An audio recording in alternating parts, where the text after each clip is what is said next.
అనుకున్నదే జరిగింది. తమిళనాడు రాజకీయ ముఖచిత్రం మారిపోయింది. చిన్నమ్మను ముఖ్యమంత్రి పదవి వరించింది. అన్నాడీఎంకే ప్రధాన కార్యదర్శి శశికళను తమిళనాడు ముఖ్యమంత్రిగా ఎన్నుకుంటూ శాసనసభాపక్షం ఏకగ్రీవ తీర్మానం చేసింది. చిన్నమ్మను పెద్దమ్మను చేస్తూ అధికార పట్టం కట్టబెట్టారు నేతలు. సమావేశంలో శాసనసభాపక్ష నేతగా శశికళ పేరును ప్రతిపాదించారు పన్నీర్ సెల్వం. ఆయన ప్రతిపాదనకు అన్నాడీఎంకే నేతలంతా ఏకగ్రీవంగా మద్దతు తెలిపారు.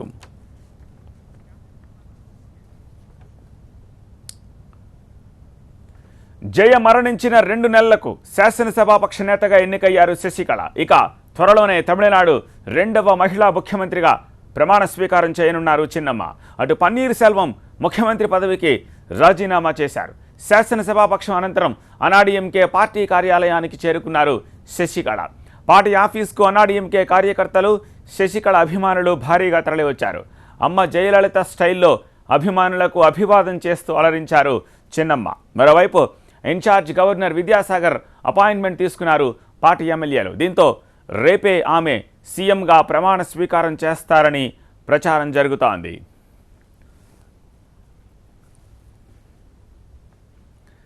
శాసనసభాపక్ష నేతగా ఎన్నికైన అనంతరం శశికళ అభిమానులకు, కార్యకర్తలకు అభివాదం చేస్తోన్న దృశ్యాలను TV9 స్క్రీన్పై మీరు చూస్తున్నారు. జయలలిత తరహాలోనే 2 ఆకుల గుర్తు, అలాగే 2 ఆకుల కలర్ శారీ ధరించి ఆమె శాసనసభాపక్ష నేతగా ఎన్నికై పార్టీ కార్యాలయానికి వచ్చిన దృశ్యాలు మనకి కనిపిస్తున్నాయి. 2 వేళ్లతోటి విజయ దరహాసం సింబల్ని ఆమె చూపించారు. అలాగే 2 చేతులు జోడించి కార్యకర్తలకు అభివాదం కూడా చేశారు. పచ్చటి చీర కట్టుకుని ఆమె జయలలిత తరహాలోనే జయలలితను అనుకరిస్తూ ఉన్నట్టుగా శాసనసభాపక్ష నేతగా ఎన్నికైన తర్వాత పార్టీ కార్యాలయానికి వచ్చి అక్కడున్న అభిమానులను అభివాదం చేస్తూ పలకరించిన దృశ్యాల్ని మనం స్క్రీన్పై చూస్తున్నాము. ఈ ఉదయం నుంచి కూడా పోయస్ గార్డెన్ దీంతో సందడిగా మారింది. పార్టీకి సంబంధించిన శాసనసభ్యులు, ఎంపీలు, ముఖ్య నేతలంతా కలిసి పోయస్ గార్డెన్కు క్యూ కట్టారు. విడతల వారీగా చిన్నమ్మతో మంతనాలు జరిపారు. పలువురు అధికారులు కూడా శశికళతో భేటీ అయ్యారు. ప్రభుత్వం, పార్టీ ఒకే వ్యక్తి చేతుల్లో ఉంటే మంచిదన్న నిర్ణయానికి వచ్చారు. అనంతరం ఆమెను శాసనసభాపక్ష నేతగా ఎన్నుకుంటూ తీర్మానం చేశారు నేతలు, పండితులు. ఆ తర్వాత ఆమెను ఆశీర్వదించారు. అనంతరం చిన్నమ్మ పార్టీ కార్యాలయానికి విచ్చేసినప్పటి దృశ్యాలని చూస్తున్నాము. వంగి వంగి అక్కడ పార్టీ నేతలంతా ఆమెకు ప్రణామాలు చేసిన దృశ్యాలు కూడా కనిపించాయి.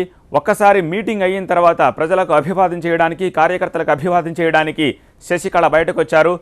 కొంచెంగా జయలలితను చూసినట్టుగానే దాదాపుగా ఆమెను అనుకరిస్తూ ఆమె వస్త్రధారణ కానీ, హావభావాలు కానీ జయలలితను అనుకరిస్తూనే ఉన్నాయి. విజయ గుర్తుగా 2 వేళ్లను వి సింబల్ని చూపిస్తూ ఆమె కార్యకర్తలకి అభివాదం చేశారు, నమస్కారం చేశారు.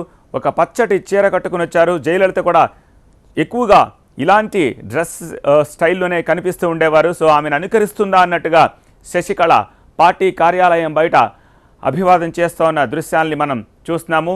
ఈ ఉదయం నుంచి నెలకొన్న పరిణామాలను విపక్షాలు గమనిస్తూ వస్తున్నాయి. శశికళను ముఖ్యమంత్రిగా ఎన్నుకోవడంపై కాంగ్రెస్ పార్టీ ఆగ్రహం వ్యక్తం చేసింది. తమిళనాడు ముఖ్యమంత్రిగా శశికళను అంగీకరించలేమని విమర్శల్ని ఎక్కుపెట్టింది. అయితే తమిళనాడు రాజకీయ చరిత్రలో ఈ రోజును బ్లాక్ డేగా అభివర్ణించింది కాంగ్రెస్. అటు ప్రధాన ప్రతిపక్షం డిఎంకే కూడా శశి ఎన్నికపై ధ్వజమెత్తింది. ఆమెను సీఎంగా అంగీకరించేది లేదని స్పష్టం చేసింది.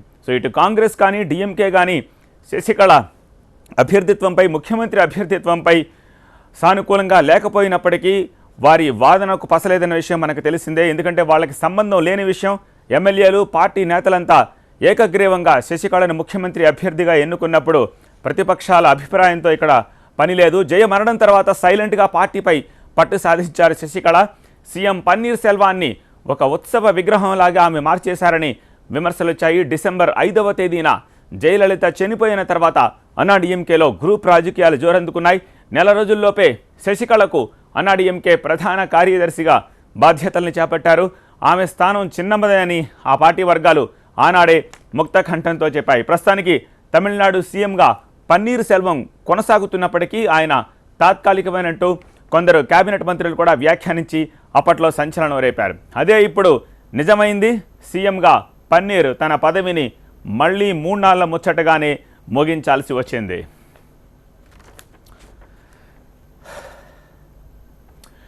దీంతో ఇప్పటికే కీలక పదవులను ఆశిస్తున్న నేతలంతా చిన్నమ్మ ప్రసన్నత కోసం తీవ్రంగా ప్రయత్నిస్తున్నారు. ఆమె చుట్టూ తిరుగుతున్నారు. ఈసారి మంత్రి పదవులు కూడా కీలకంగా మారబోతున్నాయి. మరోవైపు అన్ని వర్గాల్ని సంతృప్తి పరుస్తూ పార్టీని ప్రభుత్వాన్ని బ్యాలెన్స్ చేసుకోవడం కష్టసాధ్యమేనని రాజకీయ విశ్లేషకులు అంటున్నారు. శశికళ ఎన్నిక పట్ల పన్నీర్ వర్గం నేతలు కొంతమేర అసంతృప్తితో ఉన్నారు. పన్నీరుని ఆయన వర్గాన్ని ఒప్పించినప్పటికీ వారిలో కొంత అసంతృప్తి అయితే నెలకొని ఉంది. దీంతో పన్నీర్ వర్గం అంతా జయ మేనకోడలు దీప వైపు చూస్తున్నట్లుగా కూడా సమాచారం అందుతోంది.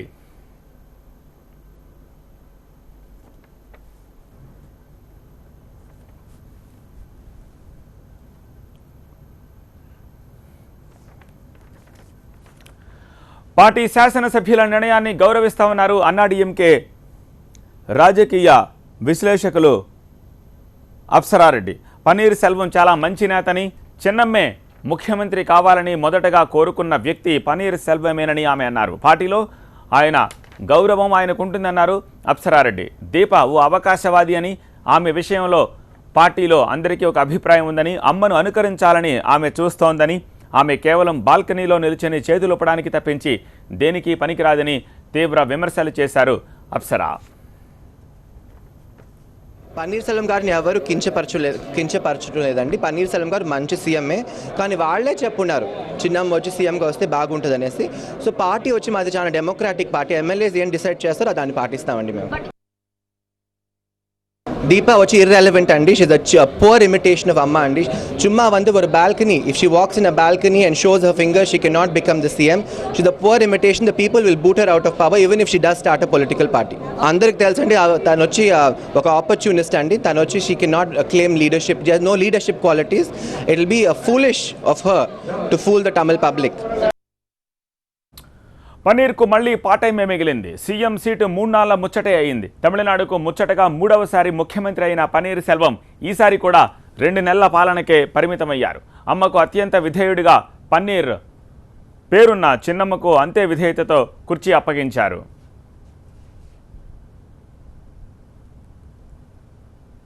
జయలలితకు నమ్మిన పట్టుగా పేరున్న పన్నీర్ సెల్వం 2001లో తొలిసారిగా ముఖ్యమంత్రిగా బాధ్యతల్ని చేపట్టారు. 2001లో జైలుకు వెళ్లిన సమయంలో ఆయన సీఎంగా బాధ్యతల్ని తీసుకున్నారు.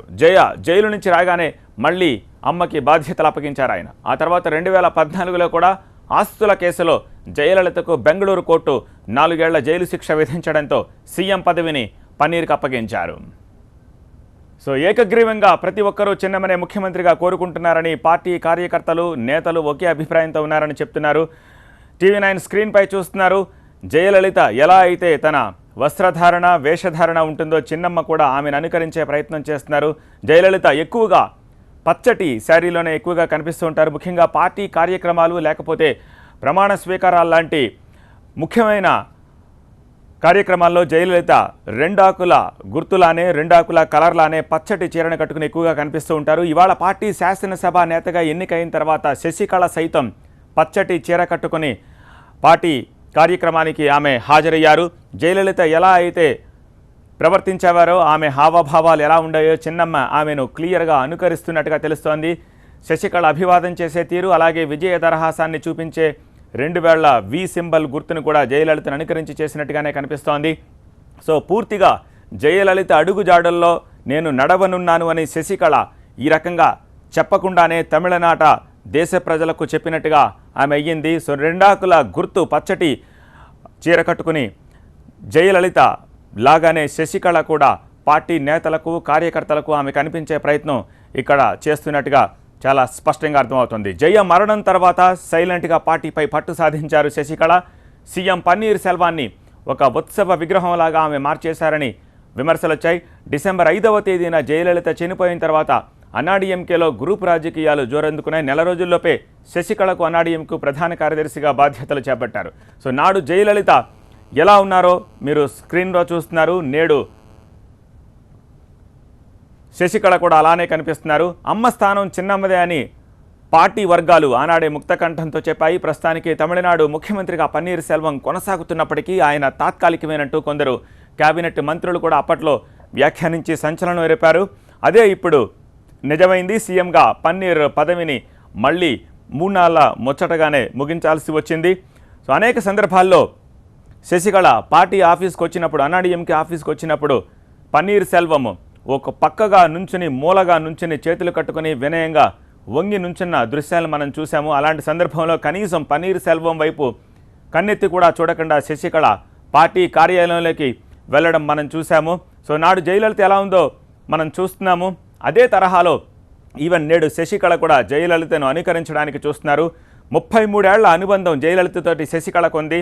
సో జయలలితతో పాటు అటు ప్రభుత్వ కార్యక్రమాల్లోనూ, ఇటు ప్రైవేట్ కార్యక్రమాల్లోనూ, అలాగే వ్యక్తిగతంగానూ కూడా జయలలితను అంటిపెట్టుకునే ఉంది శశికళ. సో పార్టీ నడిపించడానికి గల గైడెన్స్ ఆమెకి కొత్తగా ఇవ్వాల్సిన అవసరం ఎవరూ లేదు అని చెప్పి పార్టీ నేతలు చెప్తున్న మాటలను బట్టి అర్థమవుతోంది. సో జయలలితను పూర్తి స్థాయిలో ఆమె అనుకరించే ప్రయత్నం చేస్తున్నారు. తద్వారా తమిళ ప్రజలను ఆమె ప్రసన్నం చేసుకునే పనిలో ఉన్నట్టుగా తెలుస్తోంది. జయలలిత ఎక్కువగా పచ్చటి చీర కట్టుకుని పచ్చటి వస్త్రధారణతోటే కనిపిస్తూ ఉండేవారు. చాలా హుందాగా, డిగ్నిఫైడ్గా కనిపించేవారు.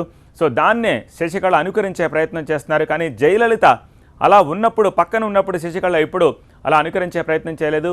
ఒక్కసారి జయలలిత మరణం తర్వాత శశికళ హావభావాల్లోనూ, భావ వ్యక్తీకరణలోనూ, అన్ని విషయాల్లోనూ మార్పును తమిళనాట ప్రజలు గుర్తిస్తూ వచ్చారు. సో కొంచెంగా తమిళనాట ప్రజలు కూడా జయలలిత స్థానాన్ని శశికళ ఆక్రమిస్తున్నప్పుడు ట్యూన్ అవుతూ వచ్చారు. ఇవాళ పూర్తిగా యాక్సెప్ట్ చేసే పరిస్థితికి శశికళ తనను తాను మార్చుకున్నట్టుగా మనకు అర్థమవుతోంది. జయలలిత ఎలా అయితే నడిచేవారు, ఎలా అభివాదం చేసేవారు, ఎలా నేతల అభివాదాల్ని రిసీవ్ చేసుకునేవారు, ఏం చేసేవారో అదే ప్రవర్తన ఇవాళ శశికళ దగ్గర నుంచి తమిళనాట ప్రజలు చూస్తున్నారు. సో పెద్దగా వ్యతిరేకత అటు పార్టీలోనూ ఇటు ప్రజల నుంచి కనిపించట్లేదు. ఒక డిఎంకే పార్టీ ప్రతిపక్షాలు కాబట్టి కాంగ్రెస్ పార్టీ కొంత తమ అసంతృప్తిని వ్యక్తం చేస్తున్నాయి. ఏ అధికారమూ ఆమెకి లేదు, ఏ అనుభవం లేదు. అటువంటి ఆమె ఒక రాష్ట్రానికి ముఖ్యమంత్రిగా ఎలా అవుతారని ప్రశ్నిస్తున్నాయి. కానీ ప్రతిపక్షాల ప్రశ్నలతోటి, ప్రతిపక్షాల వాయిస్ తోటి పార్టీకి సంబంధం లేదు. పార్టీ నేతలంతా ఏకగ్రీవంగా ముఖ్యమంత్రి అభ్యర్థిగా, శాసనసభాపక్ష నేతగా శశికళను ఎన్నుకున్న తర్వాత ఎలాంటి లీగల్ డిస్ప్యూట్స్ కూడా తలెత్తే అవకాశం లేదు. కాబట్టి ఇక లాంఛనమే, రేపో మాపో శశికళ తమిళనాట 2వ మహిళా ముఖ్యమంత్రి కాబోతున్నారు. అన్నాడీఎంకే ముఖ్యమంత్రుల పరంపరలో శశికళ పార్టీ పగ్గాల్ని చేపట్టి తమిళనాట రాష్ట్రాన్ని ముందుకు నడిపించనున్నారు. కేంద్ర ప్రభుత్వం కానీ, మిగిలిన రాష్ట్రాల గవర్నమెంట్స్ కానీ దీన్ని ఎలా చూస్తాయి, ఏమేమి అడుగులు ముందుకు వేస్తాయనేది మనం వేచి చూడాల్సిన అవసరం కనిపిస్తోంది.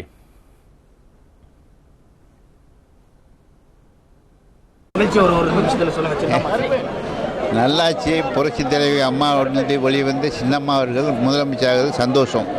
OPS position sir then? OPS அவர் வந்து ரிசைன் பண்ணிட்டாரு.